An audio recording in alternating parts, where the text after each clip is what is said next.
Kita jumpa lagi di Top 5, kumpulan 5 berita terpopuler dalam sepekan di portal inews.id. Bersama saya Latif Sregar, inilah Top 5.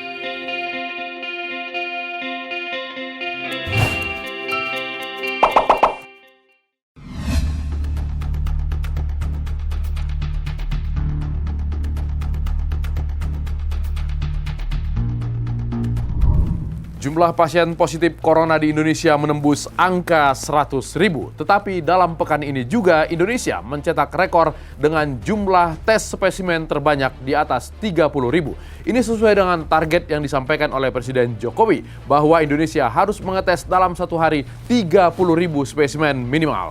Sementara itu, Ketua Satgas Penanganan Pandemi Corona Doni Monardo menyatakan ia heran karena banyak masyarakat yang sudah beraktivitas secara normal seperti kantor-kantor yang sudah seperti normal, bukan new normal atau menerapkan PSBB transisi. Kantor-kantor seharusnya hanya berkapasitas 50% saja dan hanya boleh 2 shift dalam satu hari. Tapi banyak kantor yang sudah padat seperti biasanya. Ini menjadi pusat penyebaran atau klaster perkantoran sebagai pusat penyebaran pasien positif corona yang baru di Indonesia.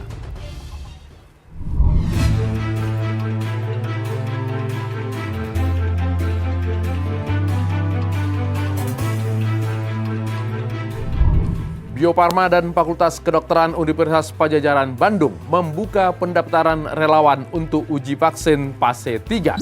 Vaksin yang sudah didatangkan dari China buatan Sinovac Biotech saat ini sudah ada di Bio Farma dan siap diujikan kepada manusia. Bio Farma dan Universitas Padjadjaran membutuhkan 1.600 relawan untuk pengujian vaksin tersebut.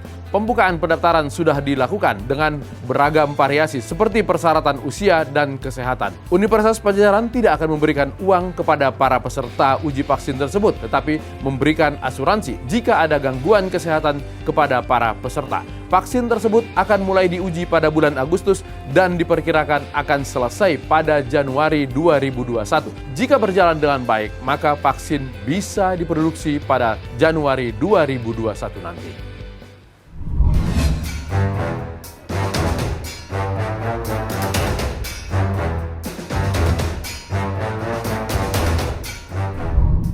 Peninjauan kembali kasus Cesi Bank Bali yang diajukan oleh terpidana Joko Chandra ditutup. Pengadilan Negeri Jakarta Selatan menyatakan kasus tersebut tidak bisa dilanjutkan ke Mahkamah Agung karena dalam 4 kali persidangan Joko Chandra tidak satu kali pun hadir ke persidangan. Jika kasusnya sudah ditutup, tidak demikian dengan kasus di baliknya. Joko Chandra bisa datang ke Indonesia, mendaftarkan kasusnya, kemudian membuat KTP dan paspor atas bantuan beberapa pihak. Dan mereka adalah para aparat penegak hukum.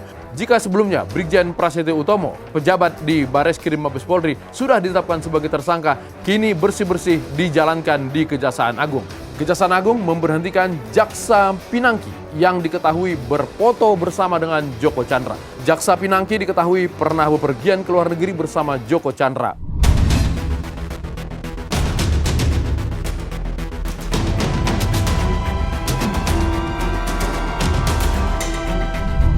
Mantan Perdana Menteri Malaysia Najib Razak divonis 12 tahun penjara dan denda 210 juta ringgit dalam kasus korupsi 1MDB, One Malaysia Development Berhad. Tetapi Najib Razak tetap bertugas sebagai anggota dewan di Malaysia karena Undang-Undang Federal Malaysia menyatakan seorang anggota dewan harus berhenti jika kasusnya sudah menyelesaikan kasus banding dan diputuskan tidak ada kasus hukum lanjutan lainnya.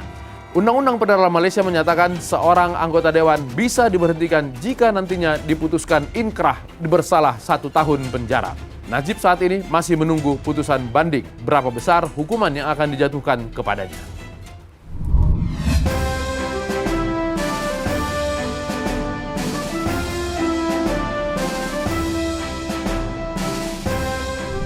Gerbong mutasi di tubuh TNI Angkatan Darat bergerak kembali. Ada 181 perwira tinggi yang digeser oleh Panglima TNI Hadi Cahyanto.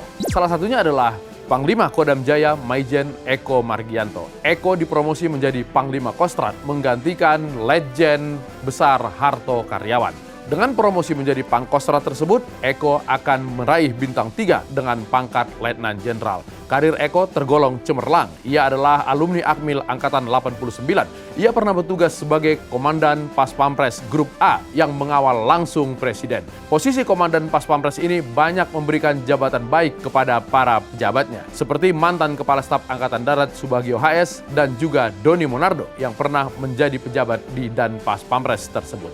Selepas dari Dan Pas Pampres, Eko kemudian menjadi seorang komandan Korem, pernah menjadi Kasdam, dan kemudian menjadi Danjen Kopassus. Dari sanalah kemudian karirnya lebih cemerlang lagi setelah menjabat Panglima Kodam dan saat ini menjadi Panglima Kostrat.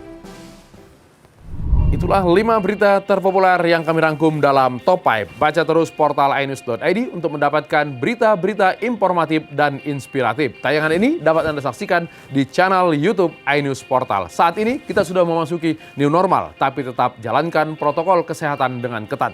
Jaga jarak, pakai masker, dan rajin mencuci tangan. Saya Latif Sregar, pamit.